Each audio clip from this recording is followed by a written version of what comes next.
The Washington Commanders are the worst organization in the National Football League. And if you don't believe me, just ask the players. That and more coming up on today's episode of Locked On Commanders. Your daily podcast on the Washington Commanders. Part of the Locked On Podcast Network. Your team every day.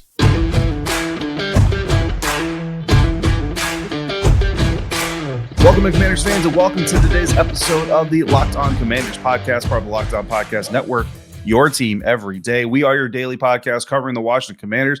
We are free and available on all platforms, including YouTube and the WUSA 9 Plus app on your Roku or your Amazon Fire Stick. We thank you for making us your first listen to your first view of the day. I'm your host today, David Harrison, staff writer for Commander Country, a part of Sports Illustrated's FanNation, on Twitter at DHarrison82. You can find the show at LO Commanders, credential member of your media. Today's episode is brought to you by FanDuel Sportsbook, official sportsbook of the National Football League.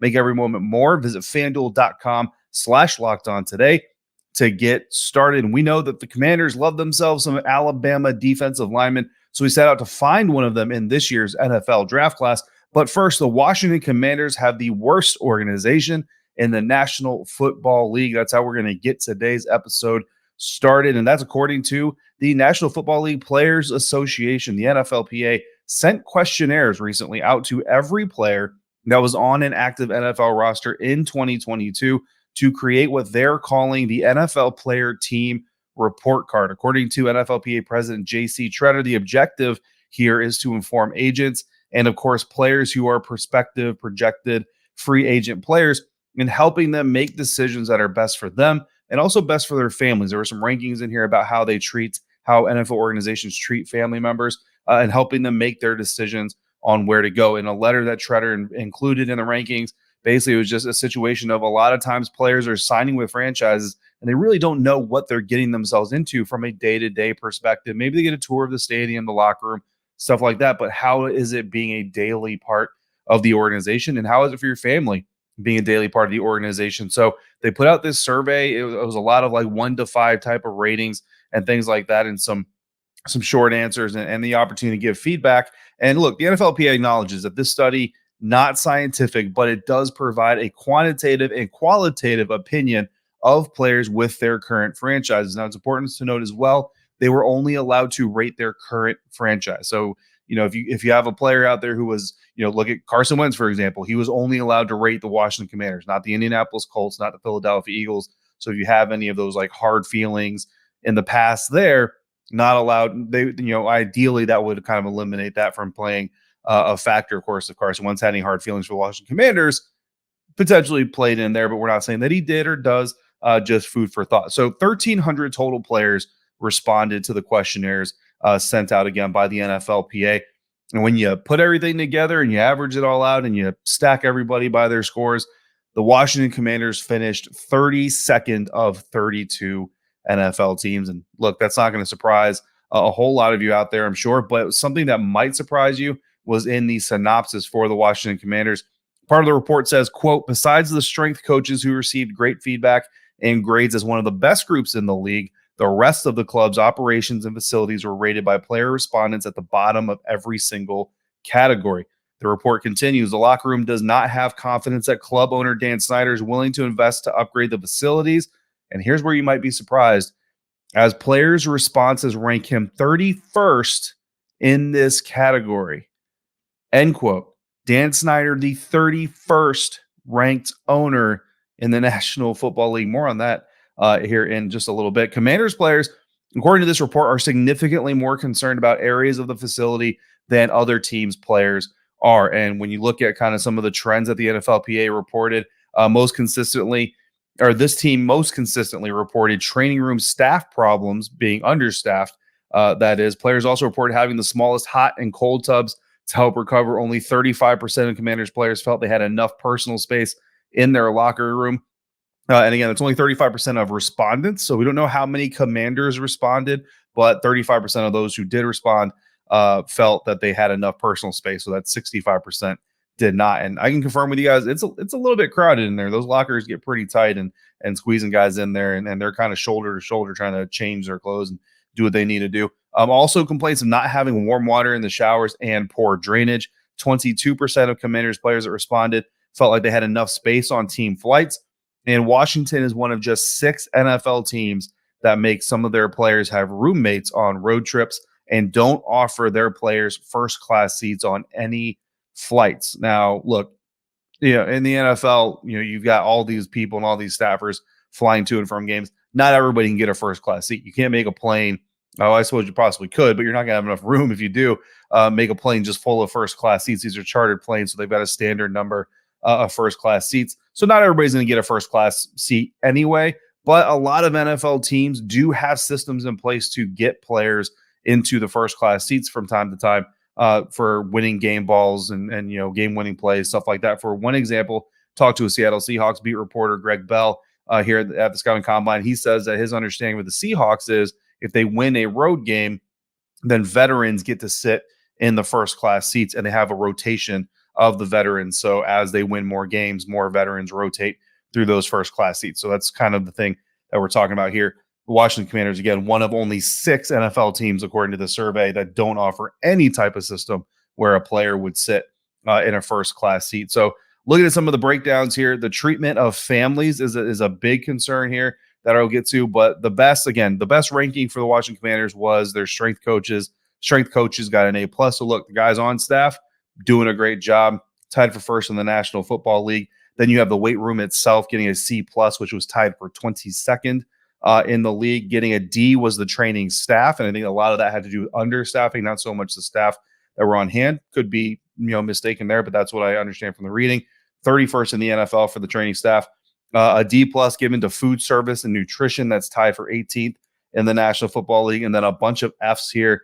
The Washington Commanders players ranking or grading the Washington Commanders treatment of families as an F, tied for 29th, which was last. Like all the 29th teams were the lowest graded team. So treating families poorly, apparently a thing for the Washington Commanders. And then the locker rooms both finished dead last in locker room and team travel, both finished dead last in the NFL, both getting F-. And that was something that really stood out in the media workroom here in Indianapolis at the NFL Scouting Combine. F-. I don't even know how you get, like, not only did you just fail, but like you barely failed as worse. Like there's apparently a worse level than F. It's just incredibly interesting type of stuff, frustrating even. So not good marks, obviously. But we go back to that synopsis, right? And Dan Snyder, the 31st ranked owner in the National Football League. So who was worse? Arizona Cardinals owner Michael Bidwill finished 32nd among 32 NFL owners. Yikes. Just yikes. Minnesota Vikings finished first in the National Football League, tied for first in strength coaches, training room, training staff, and locker room along the way. Look, so the Minnesota Vikings apparently, send every NFL owner to Minnesota and just ask them how they do what they do. Look, we can't fix the Washington Commanders organization right now. We can at least hopefully fix the roster by dipping back into the Alabama Crimson Tide defensive line pool.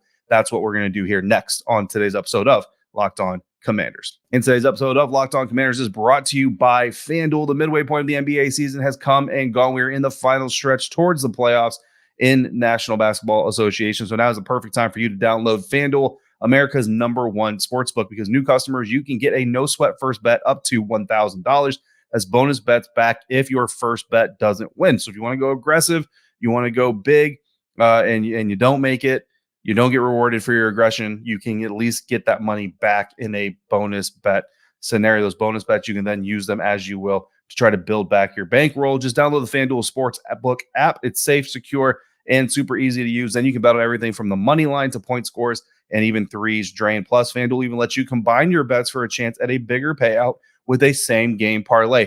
I came one Miles Sanders touchdown away from turning $10 into $3,000 during the Super Bowl. Unfortunately, Miles Sanders did not get one of those 3 Jalen Hurts rushing touchdowns. So don't miss on your chance to get a no-sweat first bet up to $1,000 in bonus bets when you go to FanDuel.com/lockedon. That's FanDuel.com/lockedon to learn more. Make every moment more with FanDuel, an official sports betting partner of the NBA.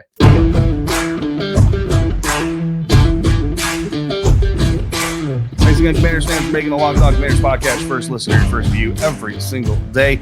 We talk to perhaps the next Alabama defensive lineman drafted by the Washington Commanders on Wednesday at the NFL Scouting Combine, and his name is Byron Young, not to be confused with the Tennessee Volunteers Byron Young, also a defensive lineman. This is Alabama's Byron Young. So if you haven't heard of him or you don't know much about him and you go Googling him, just make sure you get the correct Byron Young. Alabama is who we're talking about, not Tennessee, although Tennessee's Byron Young certainly has some potential as well. So look, why are we going diving after an Alabama defensive lineman? Well, for one, there's the obvious connection, Daron Payne, Jonathan Allen, Phidarian Mathis coming out in the second round, very promising training camp before he was injured, unfortunately. So there's some success. There's some trends there. And NFL teams they do like to dip into the same talent pools if they have consistent success. So you could legitimately see the Washington Commanders kind of target an Alabama defensive lineman here, but do they really need one? Well, yes, they absolutely do. Just maybe not a day one guy, you know what I mean? Maybe not even a second round guy. But here's the situation with the Washington Commanders defensive tackle group as it stands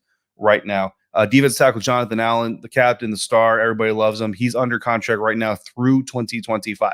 Defensive tackle Daron Payne, franchise tagged, assuming he signs that franchise tag through under contract through 2023 this coming season. Phidarian Mathis, last year's second round draft pick, under contract through 2025. John Ridgeway, also under contract through 2025. And then David Bada under contract through 2023. So right now you've got 5 defensive tackles on this Washington Commanders roster. At the end of this season, theoretically, we'll see if David Bada gets a new contract. I don't think Daron Payne gets a new contract. We've talked about that here on this episode or on this show multiple times, but most recently, even this week when he got franchise tagged, you're looking at three defense tackles. So you need another one. And, Phidarian Mathis coming off of an injury. You would like to bank on him not having another injury or a setback.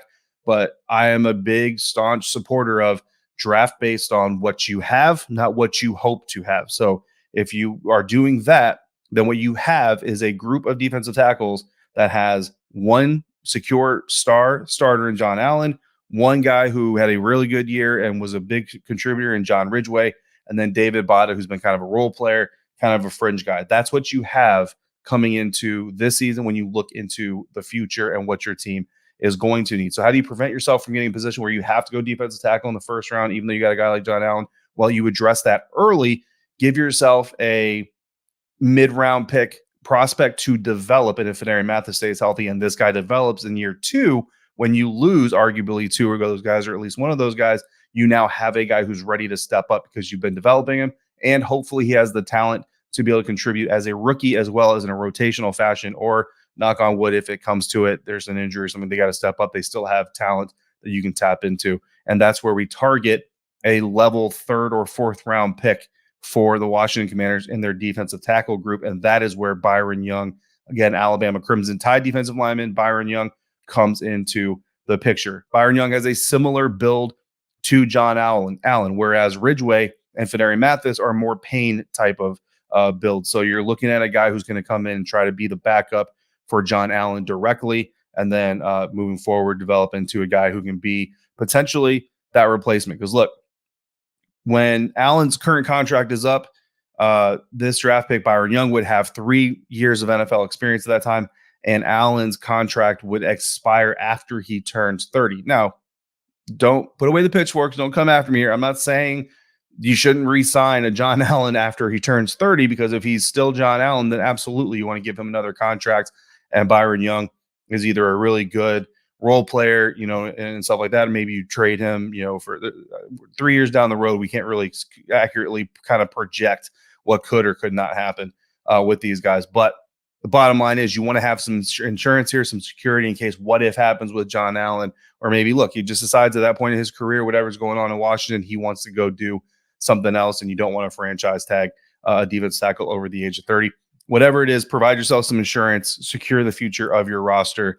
Young is NFL.com's currently 10th ranked defensive tackle in this NFL class. And according to NFL.com's Lance Zierlein's draft profile of Byron Young, he praises him for his leadership ability, tight hands, and creating improved power coming off the line of scrimmage, reads plays well, has good recovery ability, the technique to swim and separate from blockers, shoots gap with leverage and bend, active hands and feet, and can eliminate blocker punch to open the rush door. So a lot of good things there from Lance Zierlein, has him ranked just behind Zach Pickens out of South Carolina and just ahead of DJ Dale coming out of also Alabama. Both also very solid options if they were going to go there. We talked to Byron Young during his NFL Scouting Combine media session on Wednesday, and I asked him directly, if he, obviously the Washington Commanders have a Alabama trend going about them.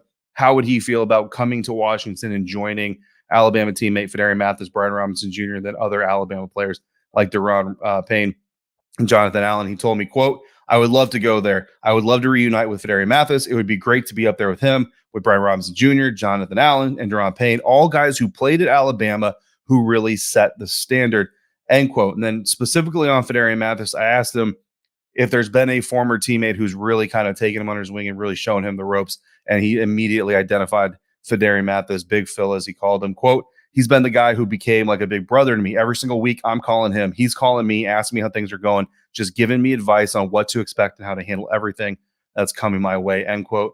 And Young is listening to him. He's taking it in. He's listening to him. And he even mentioned coming into his rookie season. This is his rookie season. He doesn't have an NFL team yet, but this is Byron Young's rookie season. He even mentioned that Fedarian Mathis is still giving him help all the way through this process on what to expect becoming an NFL defensive lineman. So it seems to work to me. It's a trend. Alabama Crimson Tide defensive lineman. Obviously, the team knows them. They love them. And look, if he's already listening to Fedarian Mathis and learning the lessons that Fedarian Mathis learned as a rookie, even after getting injured, just living this NFL life, he's going to come to Washington. He's going to continue listening to this guy. He's going to continue taking that leadership. He's going to continue developing his own leadership skills. And why wouldn't you want a guy who legitimately wants to be a part of the mix? It makes a lot of sense. But does the expense make a lot of sense? Does the cost match the need? That's what we have to examine. So if we're targeting Young, where do we need to get him? It's going to take a draft trade. From my research, from my anticipation, it's going to take a draft trade. I'm going to break down those details next on today's episode of Locked On Commanders.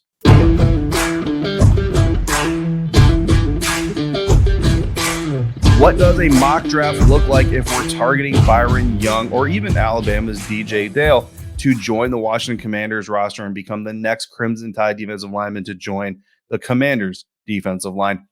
To me, you're targeting late day 2, early day 3 if you can get them.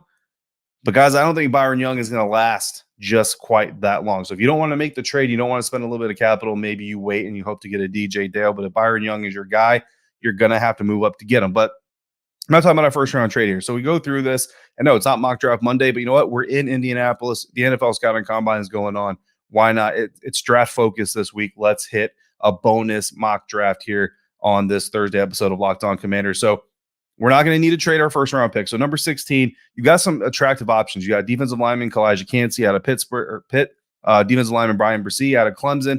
Both those guys are available. Both of those guys are awesome. Look, you got John Allen. You got Deron Payne for another year. You got Fedarian Mathis coming back.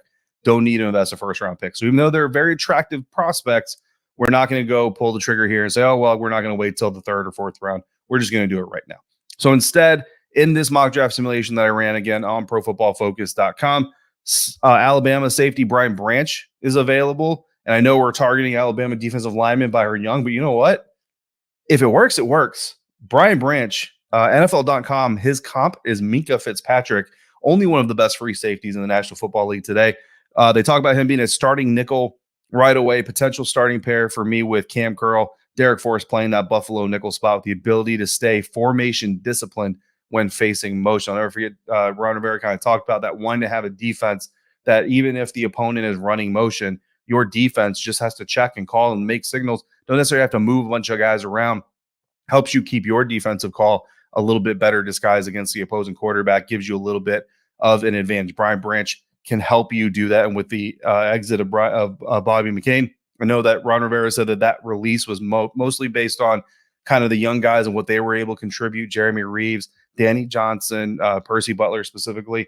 And I'm totally on board with all of that, but I don't see any of those guys as necessarily being shoe-ins and locks for day one starters back there with Cam Curl. And I think Derek Forrest, you want the ability to play him in that Buffalo nickel as much as possible. Keep Benjamin St. Juste on the outside, Kendall Fuller on the outside. You bring in Brian Branch, you can play your top-heavy free safety position, your single high free safety position if you need it.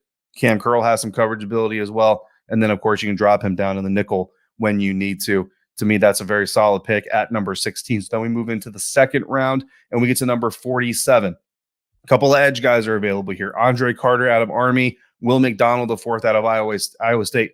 Both very good options. Look, Chase Young, I expect his fifth-year option to get declined, so there's a possibility that he's not going to be a Washington Commander in 2024. Taking a guy like Andre Carter, taking a guy like Will McDonald, the fourth, making them a backup, developing them here in 2023, their rookie season, to potentially take over as a starter next year if Chase Young does indeed depart, would be incredibly smart. But you got to get out of the first two picks. You got to get out of the first round, second round, the top 90 or so picks with an offensive lineman. I just don't see any other way around it unless this team goes forward and signs 3 new starting offensive linemen. You're going to have to at least draft one. Offensive guard Steve Avila out of TCU is sitting there on the board, ready to go to an NFL team. NFL.com's Lance Zierlein says he's likely to start right away. I agree with him. You plug him in at guard, and you let the rest of it kind of figure its way out. So you shore up your offensive line, you shore up your defensive secondary with our first 2 picks. Now we get to the third round. And when you look at the third round, there's a string here. So the Washington Commanders have the 97th overall pick, compensatory pick projected by Pro Football Focus, right? There are 3 teams here in the 80s that need a defensive lineman, an interior defensive lineman type or a 3 technique type, a type of guy that Byron Young is in this NFL draft. When you talk about the 10th ranked defensive lineman, this is around the time you're going to start to get to that 7, 8, 9, 10th guy. And I don't know that he's going to make it all the way to 97. In fact, looking at the board the way it was falling, he's the second best defensive lineman ranked left on the board here. Trenches are an incredibly big need. Is he going to be ranked in the 80s necessarily on most people's big boards? Maybe not, but the need kind of elevates things there. So to me, you got to get ahead of the Lions, Bucks, and Seahawks in round 3. That's picks 81, 82, and 83, which means you're targeting at least pick number 80 in a move up. The Pittsburgh Steelers hold that pick. So if you're making a trade with them, number 97 holds a traditional trade value chart value of 112 points. The 80th overall pick carries a value of 190 points. That's a 78-point difference. So you're going to have to throw in number 118, which is your 4th round pick this year, brings you 60 points in value, leaves 18 points left over. For me to get this deal done, I'm throwing in a 2024 5th rounder. So you're giving up a 3rd and a 4th this year. You're throwing in a 5th next year that carries 30 points. That's a 12-point difference. Pittsburgh's going to give me a 2024 6th. So I'm going to give up my 3rd, 4th, next year's 5th. I'm going to get Pittsburgh's 3rd, and I'm going to get Pittsburgh's 6th next year in order to move up 17 spots from 97 to 80 to select Byron Young. If you do that, your first 3 rounds, you end up with an overall grade according to PFF, and of course, everybody's rankings are a little bit different, of a B+. You get a starting guard, a starting nickel / safety, coverage safety, has some in the box moves to pair with Derek Forrest and with Cam Curl. Hopefully you're getting a contract on with Cam Curl in the process, and you're getting yourself a defensive tackle that can contribute in sub packages or in spelling situations to keep your guys fresh, or in case of injury, knock on wood, that doesn't happen. And you have insurance. So next year, if you lose Daron Payne, then you hopefully have Fedarian Mathis, who's coming off of a healthy second season. You still have John Allen, and now you have Byron Young to give you a head start on trying to fill those holes. If you know he's not the guy, not ready to be a main contributor, if Fedarian Mathis isn't ready, then you're probably going to go defensive tackle in the 1st or 2nd round anyway.